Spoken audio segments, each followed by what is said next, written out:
Il y a une partie des habitants de ce pays dont vous n'entendez pas souvent parler. Des personnes que vous ne rencontrez sûrement pas souvent, qui ne sont pas mises en lumière. Les retraités et les réfugiés en situation d'isolement social. À Grenoble, près de 7000 retraités âgés de 65 ans et plus se sentent souvent seuls, isolés et en manque de lien social. Nous sommes allés rencontrer certains d'entre eux directement dans la rue afin de mieux comprendre le sentiment d'isolement que peuvent ressentir les personnes âgées. 4 d'entre eux ont accepté de répondre à nos questions. Francis, 75 ans. Ma famille vit à Perpignan. Cela fait 5 ou 6 ans que je ne les ai pas vus. Nicole, 71 ans. Je suis seule, vous savez, alors parfois je passe la journée entière devant ma télévision. La perte du conjoint, le départ des enfants, la distance géographique, les problèmes physiques, la perte progressive d'autonomie ou le simple fait de ne plus travailler représentent de nombreuses raisons qui tendent à isoler les personnes âgées. Les risques de la solitude chez les retraités sont nombreux, tant d'un point de vue psychologique que physique. En fait, la solitude représente un facteur de risque important pour l'altération de la fonction cognitive des personnes âgées. À Grenoble, ce sont aussi de nombreux réfugiés et demandeurs d'asile qui luttent chaque jour pour se faire une place dans la société. Voici ce qu'ils ressentent face à leur situation. Nicolo. Il faut combler mes journées, sinon je me sens malade, sinon ça ne va pas. Alors il faut que je trouve quelque chose à faire. Ce qui est difficile pour moi, c'est la solitude. Bob. Lorsque nous arrivons ici, on a l'impression comme si on était isolé. On était seul. Pour mieux comprendre le besoin des réfugiés à Grenoble, nos prédécesseurs sur ce projet sont allés à la rencontre des associations en contact avec ces derniers. Il en est ressorti qu'à Grenoble se trouvent des réfugiés d'origines bien diverses. Des Syriens, des familles venant d'Europe de l'Est et des hommes et femmes seuls avec enfants venant d'Afrique de l'Ouest. Nous avons continué cette année cette étude de terrain afin de mieux comprendre la situation des réfugiés à Grenoble et leurs besoins. Nous avons pour cela rencontré diverses associations. La coprésidente de Singa Grenoble, dans un premier temps, nous a aidé à mieux comprendre le statut actuel des réfugiés en France et les aides déjà disponibles.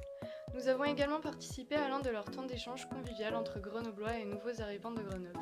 Cela fut notre premier contact avec des réfugiés grenoblois. Nous avons ensuite rencontré la Ligue de l'enseignement, ainsi que Welcome, l'antenne grenobloise de JRS France, qui ont pu nous présenter leurs projets, nous donner divers conseils pour le nôtre et nous encourager dans notre démarche. Nous avons aussi visité la Maison des Accueillis à Grenoble, un lieu convivial qui accueille des migrants toute la semaine pour diverses activités. En plus de notre rencontre de personnes âgées dans les rues de Grenoble, nous sommes rentrés en contact avec l'association ALD, Amitié Loisirs Découverte, en lien avec des personnes âgées. Elle nous a permis de présenter notre idée de projet lors d'une assemblée générale afin de recueillir des avis et les contacts de 2 personnes intéressées. Et c'est comme ça que Together est né, avec l'idée de sortir les personnes âgées et les réfugiés de l'isolement et de la solitude en créant du lien social et du partage entre ces deux populations pouvant être isolées de la société. Nous souhaitons également leur redonner confiance en eux et en leur capacité d'agir. Together est né en septembre 2017. Les causes de l'isolement social, la solitude et la bienveillance nous animant tout particulièrement, nous avons tous les 4 décidé en septembre dernier de reprendre ce projet en lui donnant un nouveau tournant. Nous investissons ainsi une partie de notre temps libre pour travailler sur Together. La solution que propose Together consiste en des ateliers mettant en relation des personnes âgées, des réfugiés et des demandeurs d'asile afin de créer des liens sociaux qui sont primordiaux pour assurer un bon développement personnel.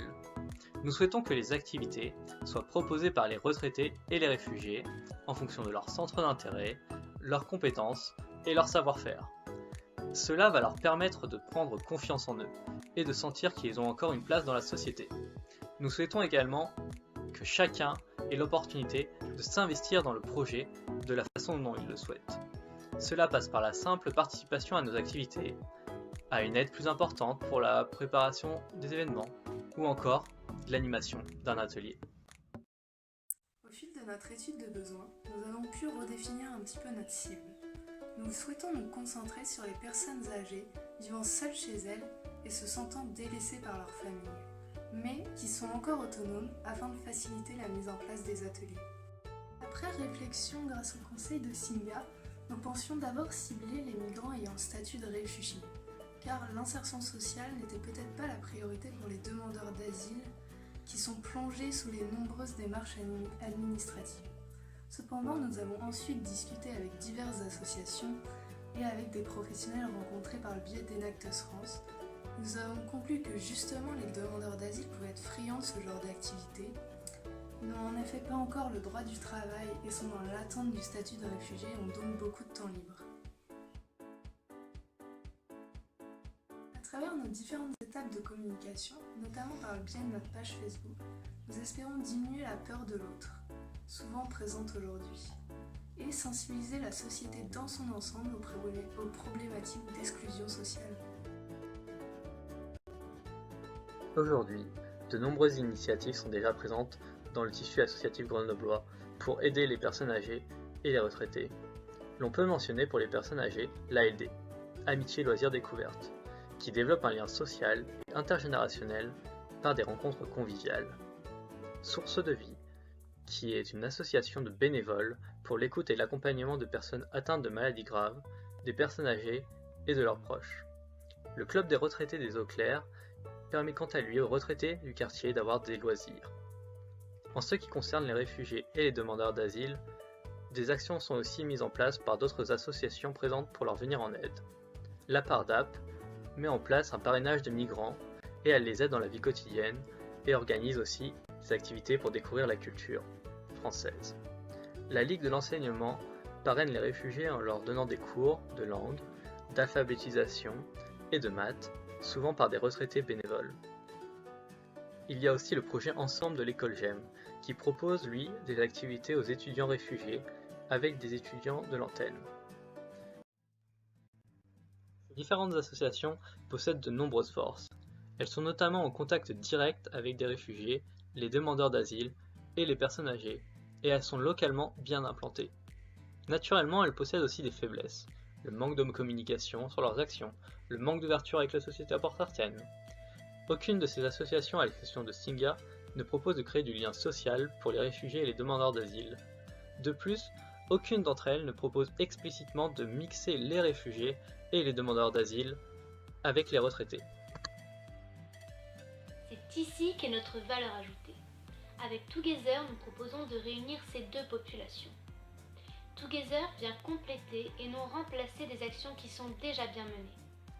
Notre valeur ajoutée est de regrouper ces populations autour de valeurs communes, d'apprentissage, de liens, d'échange de compétences et de culture. Nous pensons qu'une des meilleures manières pour inclure des individus est de les encourager à s'inclure entre eux, d'être actifs et non passifs dans nos activités, le tout en faisant et proposant des choses qu'eux-mêmes savent faire et veulent inculquer aux autres. L'objectif est aussi de casser l'un des préjugés qui est souvent très présent chez les personnes âgées, la peur de l'étranger. Nous aimerions rassurer et réconcilier les populations pour qu'elles comprennent qu'entre elles, elles peuvent s'apporter beaucoup. Singa propose déjà une large palette d'activités, mais notre étude de terrain nous a montré que ses bénéficiaires sont essentiellement des jeunes réfugiés déjà un minimum socialement inclus. Notre valeur ajoutée par rapport à Singa Grenoble est que nous ciblons une population supplémentaire. Les personnes âgées que nous savons être facilement confrontées à l'isolement et la solitude, ainsi que les réfugiés et demandeurs d'asile à la recherche de liens sociaux et cherchant à reconstruire leur estime de soi. L'objectif est de créer un lien entre nos bénéficiaires, réfugiés et retraités, et non pas une relation éphémère.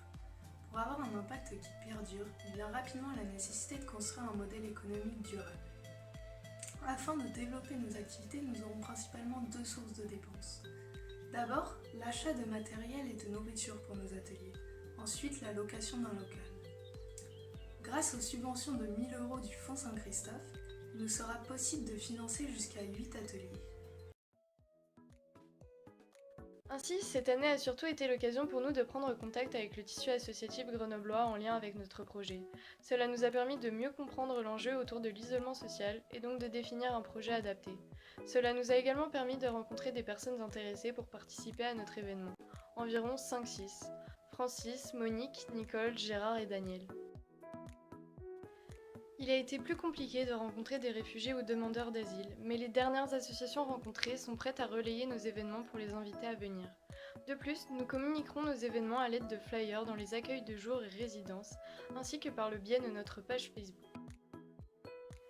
Nous avions prévu d'organiser notre premier événement le 26 mars 2020, mais celui-ci n'a pas pu avoir lieu à cause de la crise sanitaire. L'idée de cet événement était de créer un premier contact en rassemblant des personnes âgées et nouveaux arrivants autour d'activités variées, notamment des jeux de société et de la poterie suivis d'un goûter. Il s'agit plutôt d'un événement icebreaker pour commencer à échanger, faire connaissance et tisser du lien. Le but est aussi d'apprendre les goûts et les passions des participants pour savoir quelles activités ils aimeraient faire ou même animer. JRS Welcome nous avait également proposé de nous prêter son local pour ce premier événement. À partir de septembre, et dès que la situation sanitaire nous le permettra, nous relancerons notre premier événement. L'objectif sera ensuite d'organiser un événement par mois, puis deux dès que la dynamique sera lancée. À terme, nous espérons impacter une vingtaine de personnes. De plus, nous continuerons d'alimenter notre page Facebook pour partager et sensibiliser sur la question de l'isolement. Nous lancerons également la projection du film Ligne de partage au sein de notre école, un film réalisé à Grenoble en partenariat avec la Pardap, nous entraînant dans le quotidien de plusieurs demandeurs d'asile. Avec ce projet, nous souhaitons supprimer tout sentiment de solitude et d'isolement chez nos aînés et nouveaux arrivants. Qu'ils soient remplacés par des moments de partage, de convivialité, que de nouveaux liens soient créés, que des barrières soient rompues. Nous souhaitons également permettre à nos bénéficiaires de reprendre confiance en eux. C'est l'objectif que nous nous sommes fixés et n'oublions pas, C'est C'est together together que nous y arriverons.